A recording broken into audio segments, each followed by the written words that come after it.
Welcome back to Imperfect, the Heart-Centered Leadership Podcast. I'm so delighted to have this lovely young entrepreneur all the way from Nigeria who's moved to Canada. We are going to have an impactful conversation. So, Amarachi Kejeh, welcome to our podcast. Thanks for having me.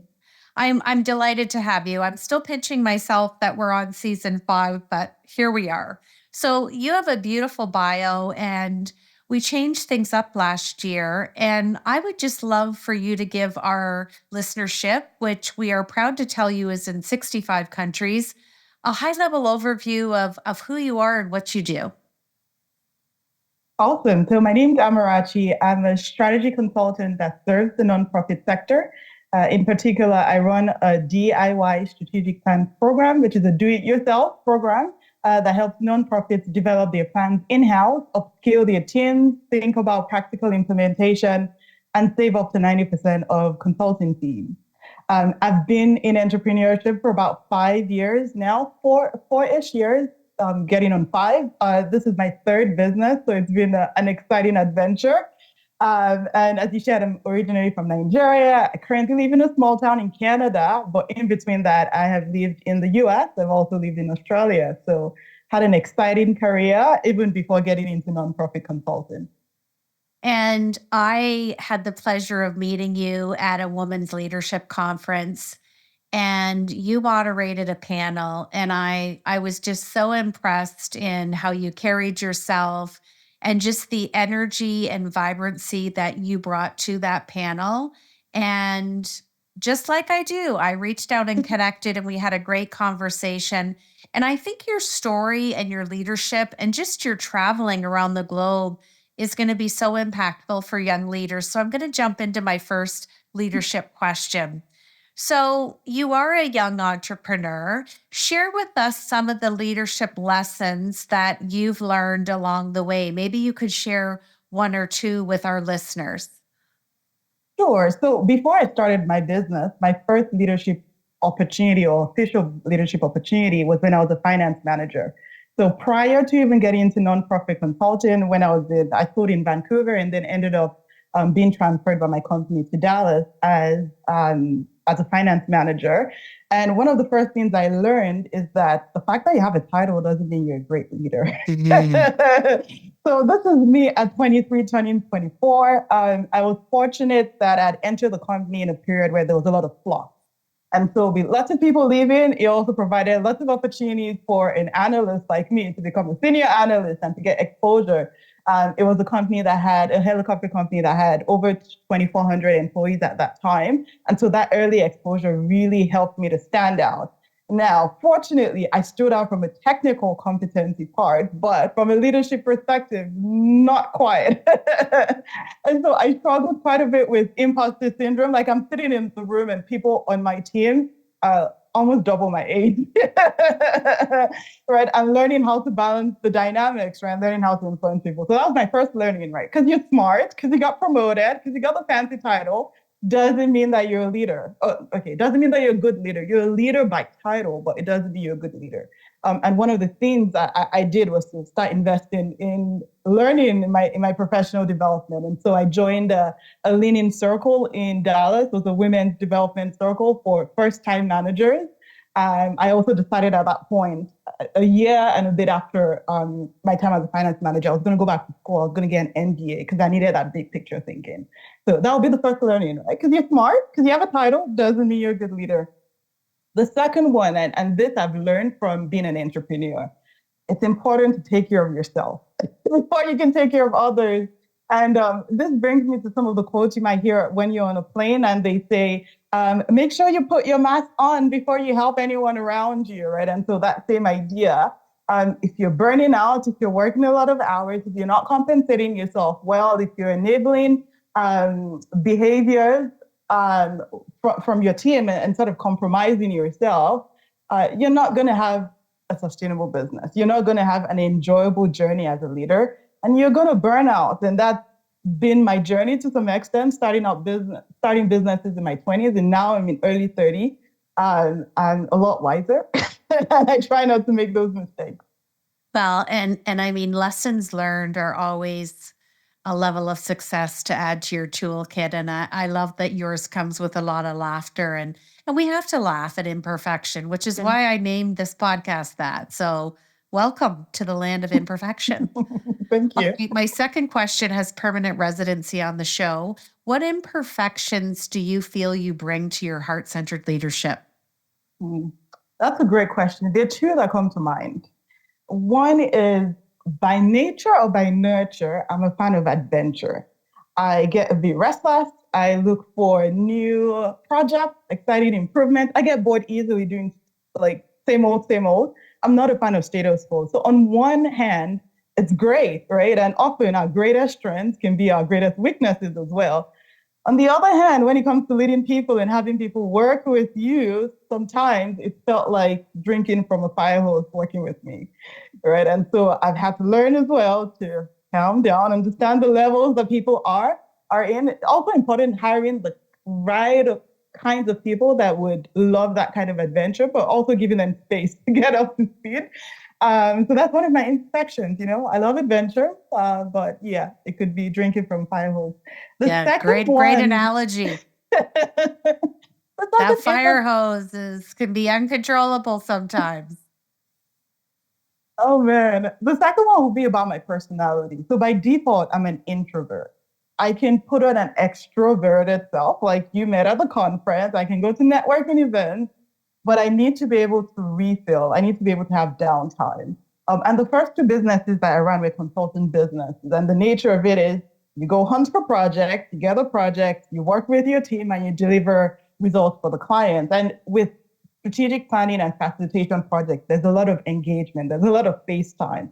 And so what I found is I would go through the sprints of projects where you're meeting with clients, you're meeting with team members, you're doing sales, you're doing all those things, and I would get overwhelmed because I'm not giving myself the time to recover. I'm on go, go, go, go, go for 3 months, and then I'm freaking out, right? And so I think my imperfection again, like the introverted self, is wonderful for reflection, for thinking strategically, for leading with empathy and things like that. But at the same time, I need to be able to, the nature of my businesses, I've required that I'm proactive in taking care of myself.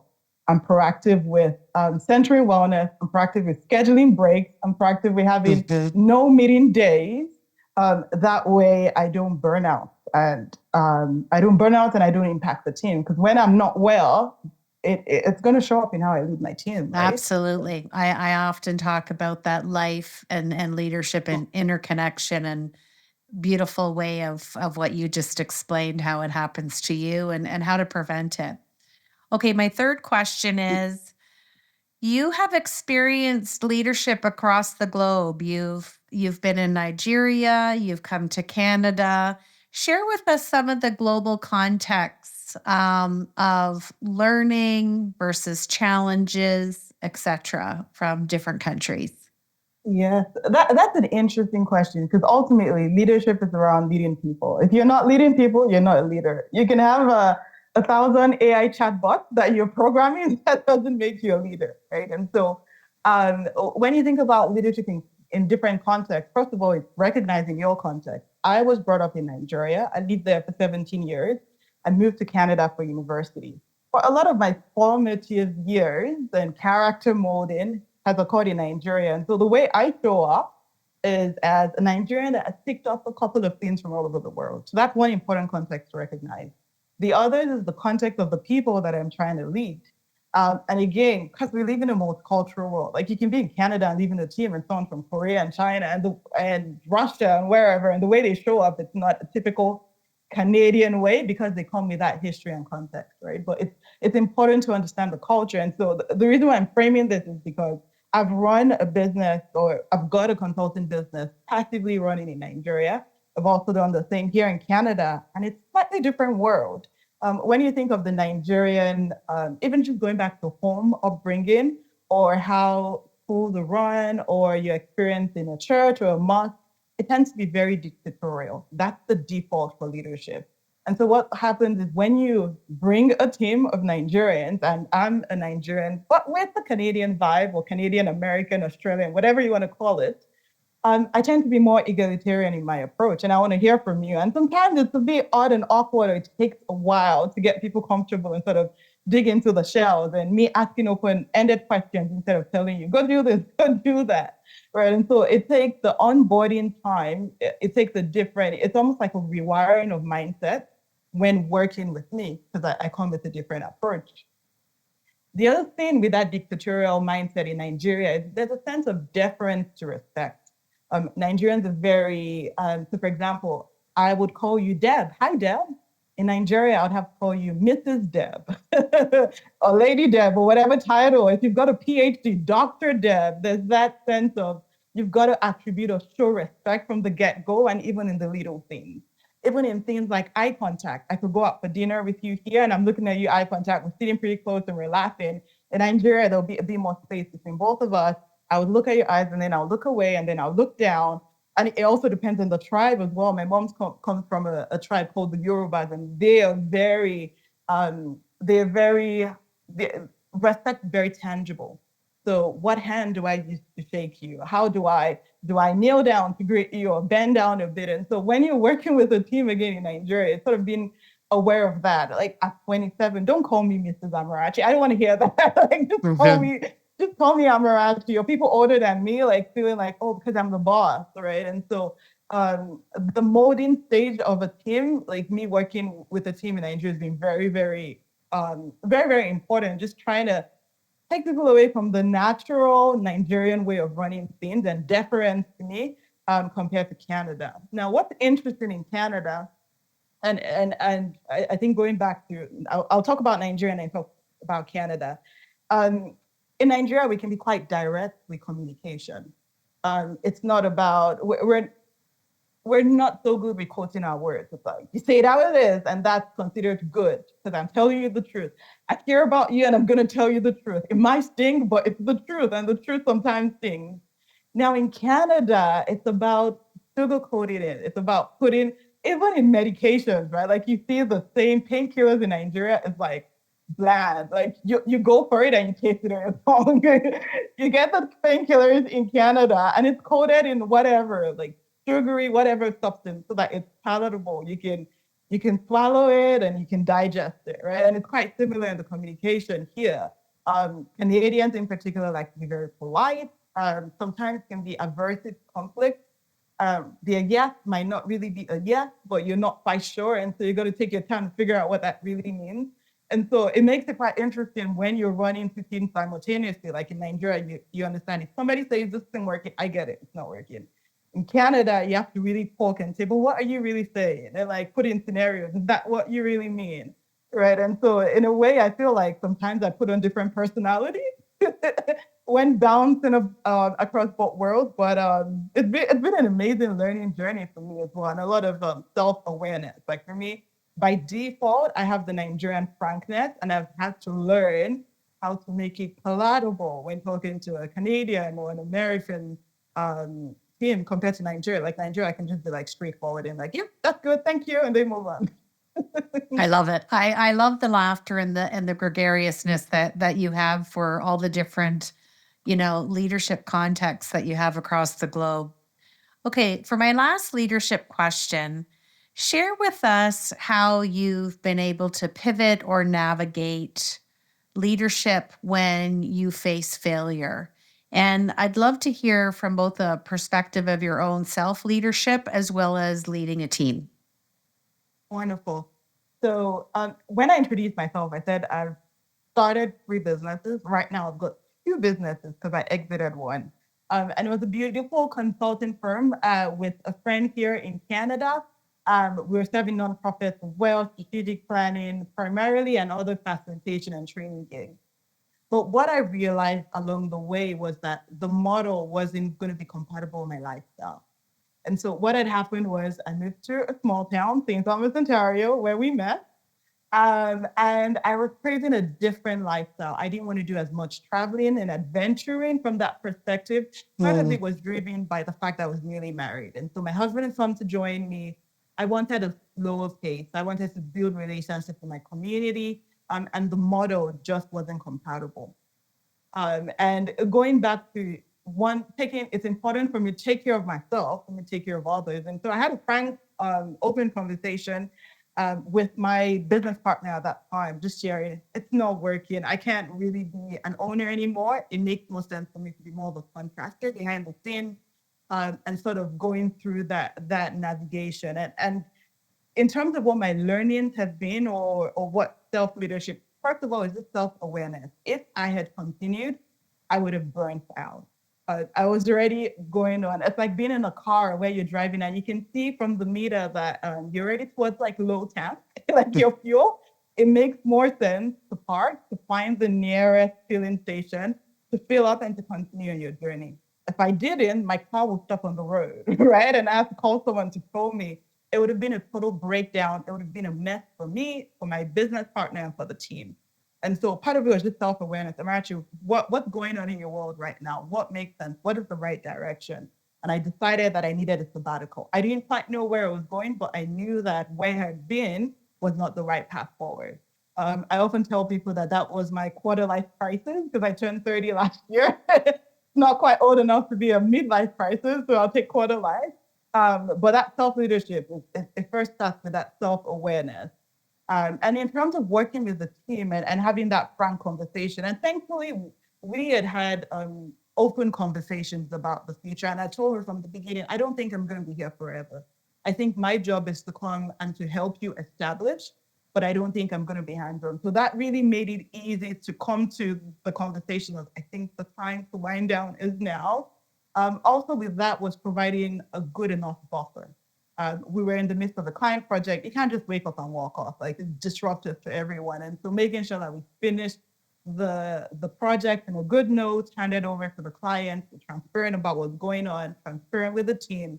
I ended up giving about I think it was a 3-month runway, also to go through the legal, accounting, the what do you call this, cross training, and transitioning over of the key aspects, right? And so I would say it first starts with self-awareness, and then the relationship with the founder, and navigating that with the team in a way that makes sense.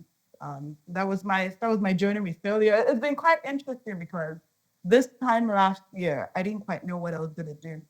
But again, I knew I needed to pause. And so I took the pause. I attended events. I volunteered in the community. I had a lot of downtime. I read a lot of books. And eventually, step by step, the clarity came for me to develop a DIY strategic plan program, a program that I can serve a lot more local non-for-profits that don't have the budget, a program that doesn't require as much traveling, a program that doesn't require as much client time and as much facilitation. And so it's allowed me to transition into a model that is sustainable, that I can take care of myself. And I know that whoever comes on board with me will be taken care of, because the model that works. Absolutely. And what insight and clarity you've developed during that process. And I think it's such a good, you're such a good role model for other young entrepreneurs. And sometimes we have to hit the pause button. And I love the quarter life wisdom. I like that. Okay, I'm going to switch to my Fab Four. What's one practical tip you'd like to give our listeners today for embracing heart centered leadership into their daily lives?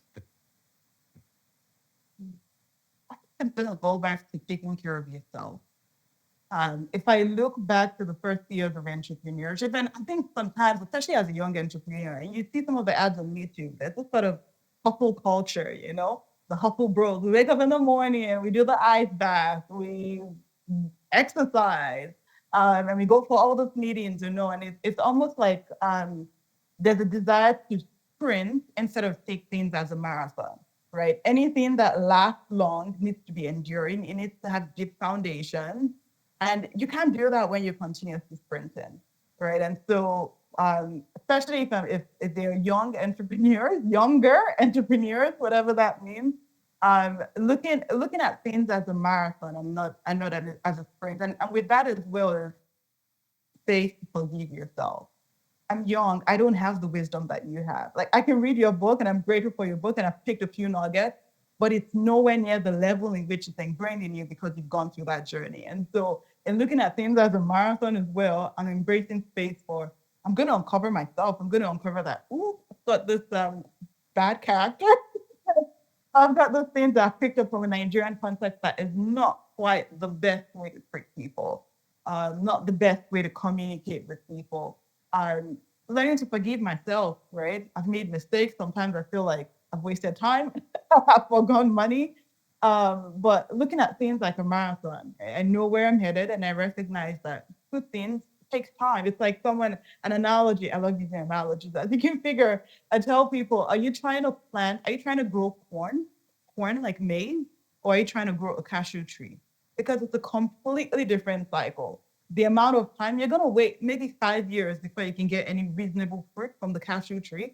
But once it's there, it's there. The maintenance is nowhere as much as corn that you got to keep digging and planting every 3 months, 6 months, whatever that cycle is.